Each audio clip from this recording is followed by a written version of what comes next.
What's going on, everybody? It's your boy, Big Poe. Welcome to Rap Relative. Spread the news, spread the channel, subscribe to the channel. Right here, if you love rap, then you my relative, homie. We gonna get it in today. Let's go. Top 10. Big Poe, top 10 rappers of all time, dead or alive. Let's go. Such a controversial topic. Such a controversial topic. But guess what? Like everybody else, I have my opinion. My opinion just happens to be expert opinion. You know what I mean? From being one of the illest myself. Can't include myself. I will not be biased and include myself in any top 10s, any of the lists that I present to you guys. So let's go. Top 10. Dead or alive all time. You know what?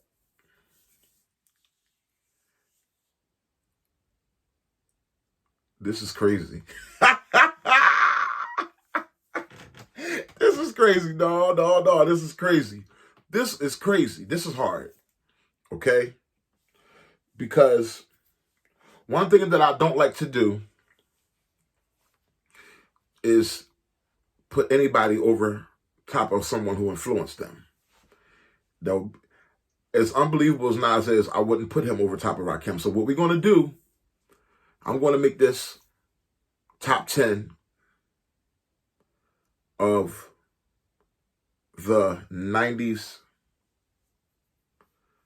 to 2000s era. Top 10, 90s to 2000 era. We're going to leave the 80s alone. Yeah, we're going to go top 10, 90s to 2000s. And we're going to leave the 80s alone. That's for another list, a different day. I'll do top 10, 80s. Let's go top 10, 90s to 2000s. Let's do that. First, number one, we'll go with Biggie Smalls. And I'll go back and break down my reasons. Biggie Smalls, the charismatic, versatile, such as myself, this charismatic, versatile, could go hardcore, gritty, could go commercial, could just reach out into different styles, the simplicity, we talking rap, the confidence, the voice, the cadence, the aura, Biggie Smalls, man. Number one. I always like to say that Biggie Smalls is the greatest. Now, I always like to say Biggie Smalls was the illest and Tupac was the realest. So speaking of the number two, you already know who my number two is, Tupac Shakur. Just an unbelievable rapper, unbelievable poet. Biggie was the illest. Tupac will be the realest. From Brenda's Got a Baby to so many different songs that grabbed our heartstrings that we could relate to from every walk of life, actually.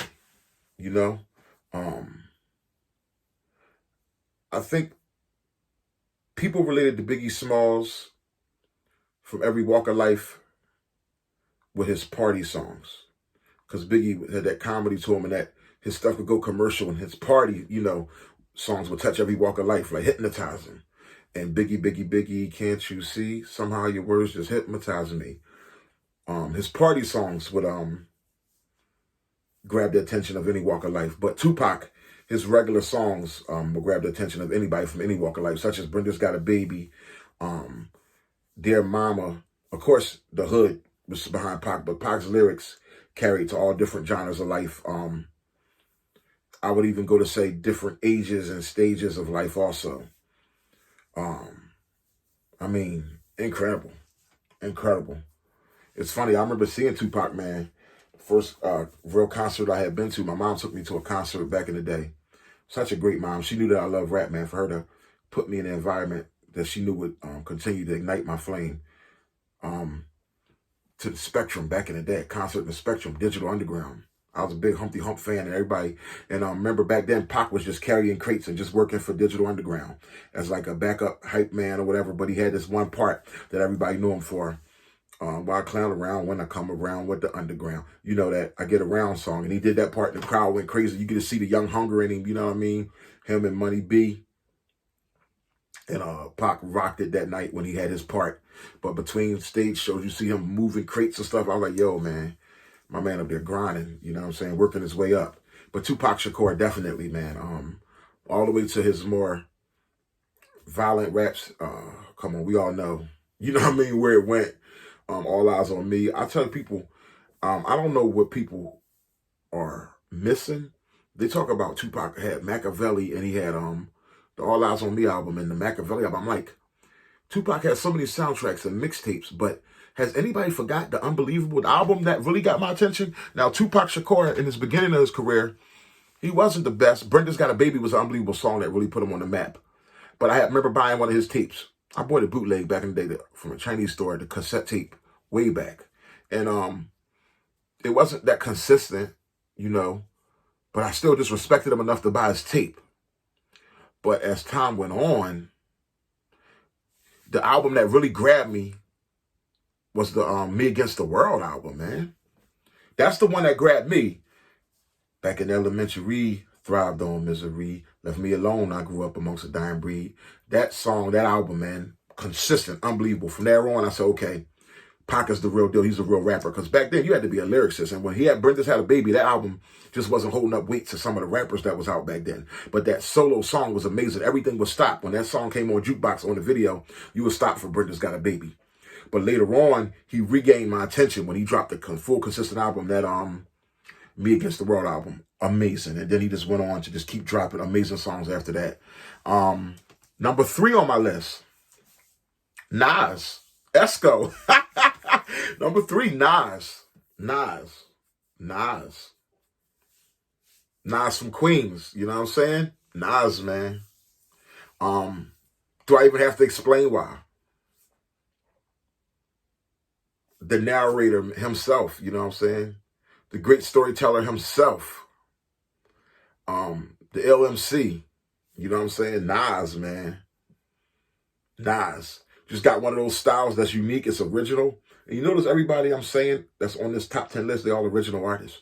That's all I bang with. That's what I am, original. That's what I believe in. And Nas holds that part that very important, which Biggie and Pac also had.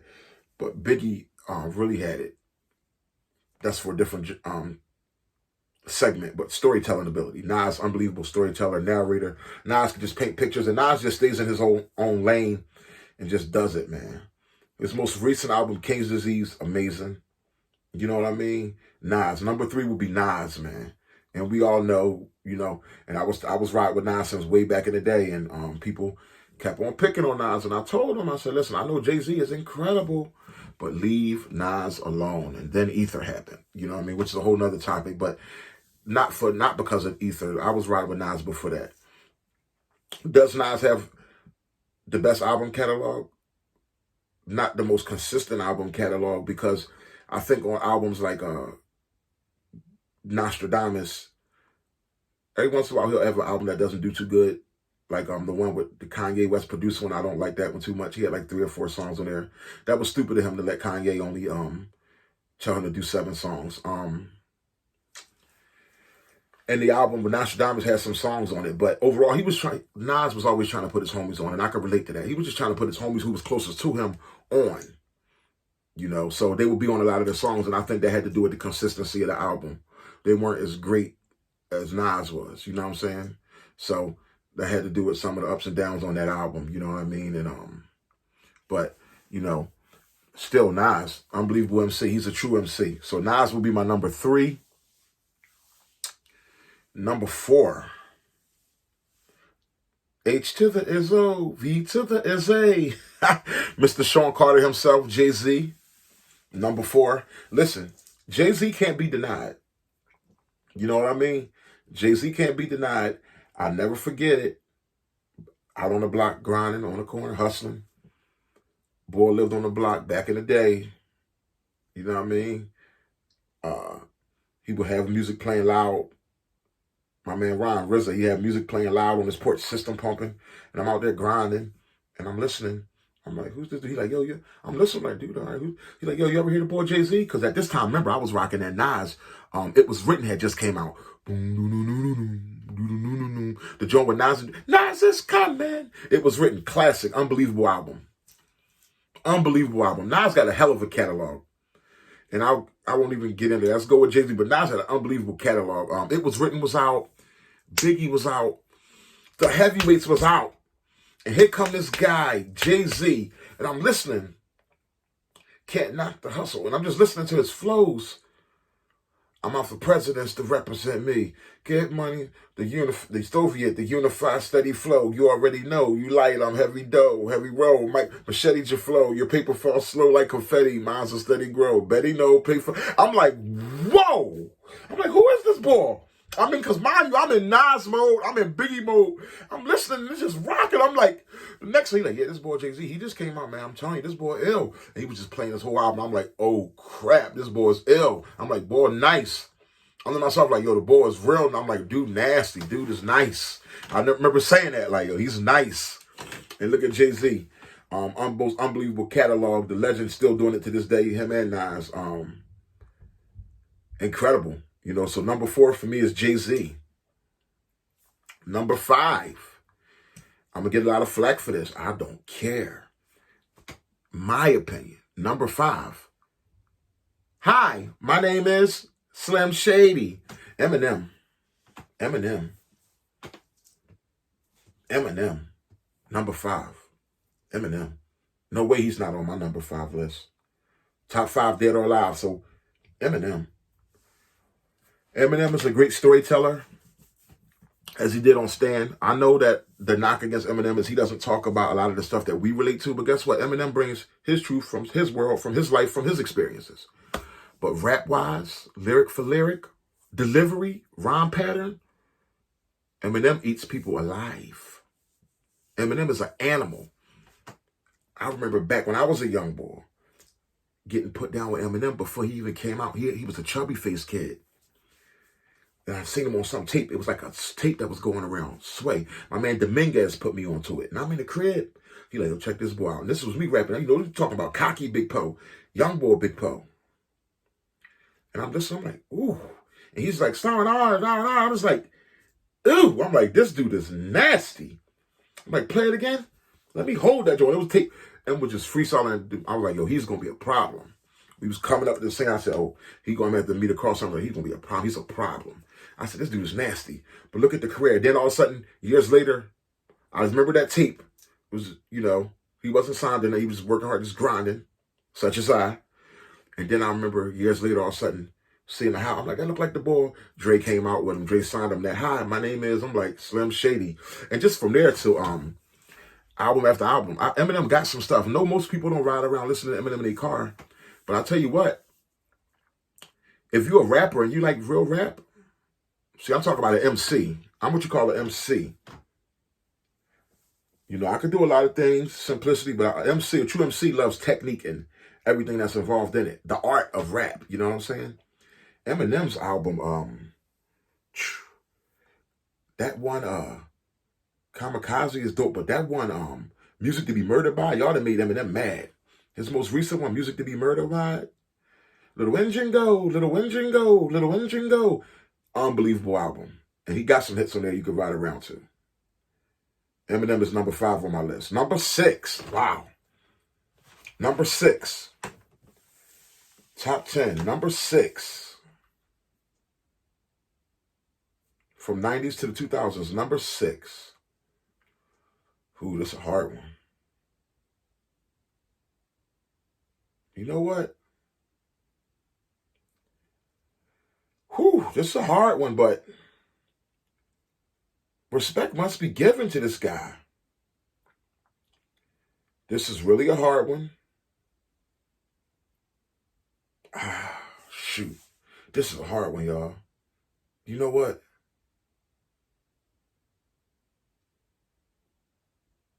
I'm going to give it to him. We got to give number 6 to Lil Wayne. Whew, I know. Very high ranking. Number 6 from 90s to 2000s. We got to give it to Lil Wayne. The work he did, just being around since he was a kid, but developing the work he did on the mixtapes alone is just amazing. I was listening to that Carter, Life of Carter. I think it's Carter 5. That Carter 5, amazing. That A Million song, amazing. But Lil Wayne went on a run. That's impeccable, amazing. And he ripped up the mixtape game. He changed the world, the rap game. He did certain things that changed the game. One knock against Lil Wayne, as an MC, I don't, and this is why you won't hear Drake on my list. I don't believe in MCs allowing other MCs to write their music. I don't believe in having a ghostwriter. And I know that Gilly the Kid, shout out to Philly, Gilly the Kid did do some writing for Lil Wayne very early in his career, but still he did it. You know what I mean? So that's that knock, you know what I mean? So with that being said, I'm going to take Lil Wayne from 6 and put him at 7. I'm going to put at 6, I'm going to put Ice Cube. Because Ice Cube made it okay for everybody to cuss on their records. NWA, what they did. But just Ice Cube had an unbelievable career. And Ice Cube's, he was a problem. So number 6, I'm going to put Ice Cube. Ice Cube is a pioneer. Goodness. I ain't talking about movie making Ice Cube. I'm talking about hardcore rapping Ice Cube. I'm going to go with Cube. When he went against his own crew at NWA, Ice Cube was ghostwriting for Eazy-E. Ice Cube was the brainchild behind NWA as far as lyric-wise. Writing lyrics for Dre and Eazy-E. I'm going to go with Ice Cube at 6. At 7, I'm going to go with Lil Wayne because Wayne put in so much work. You know what I mean? I'm going to go with Lil Wayne. At 8, I'm going to go with Snoop Dogg. 8, I'm going to go with Snoop Dogg. Yeah, I got Wayne over Snoop Dogg. I was a little heartbroken. I heard Snoop Dogg say, but he did like a Latin song, and he said he had a Latin guy write the lyrics for him. I didn't like that. I'm like, Snoop, you don't let people write for you, man. OG. But it's like, yo, it was a Latin song. He did it. That's a different genre. He just wanted to have something to pop in that genre. We're not going to hold that against Snoop Dogg. So I'm going to put Snoop Dogg at number 8. Snoop, come on, pop him, stop him, hopping like a rabbit. You just seen an unbelievable battle with him and DMX, which brings DMX in with his originality and unbelievable flow and wit. DMX at number 9. I'm going to put DMX at number 9, the Dark Man. His movement was unbelievable. Coming with like 2 albums in a year, that was unheard of other than Master P back then. Going to put DMX. Changing the game from flashy to trashy. You know what I mean? From flashy to ashy, you know? DMX, bringing back the grimy in a time when Flash was taking over. When Puffin them and Mason them had Flash go. DMX. Best is the dog, DMX is. The rest is, I might as well be breathless. I'm reckless, because when I wreck shit, I might snatch a nigga's necklace and go from light midnight to breakfast. Woo! Ain't no way you're gonna stop my flow. Ain't no way. DMX had about 3 unbelievable albums in a row. Number 9 is DMX. Number 10, this is where it gets tricky. And you're going to be mad at me, but hey, this is my blog. This is rap relative. Rap related. We are all relatives through rap. And my number 10,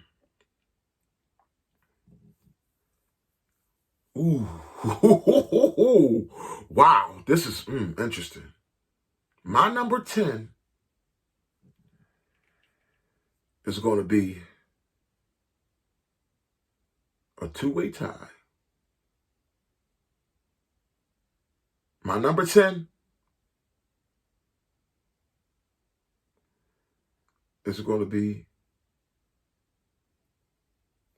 a 3-way tie. Okay? I'm going to go with Beanie Siegel.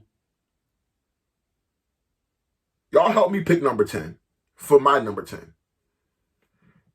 Beanie Sigel, Big Pun,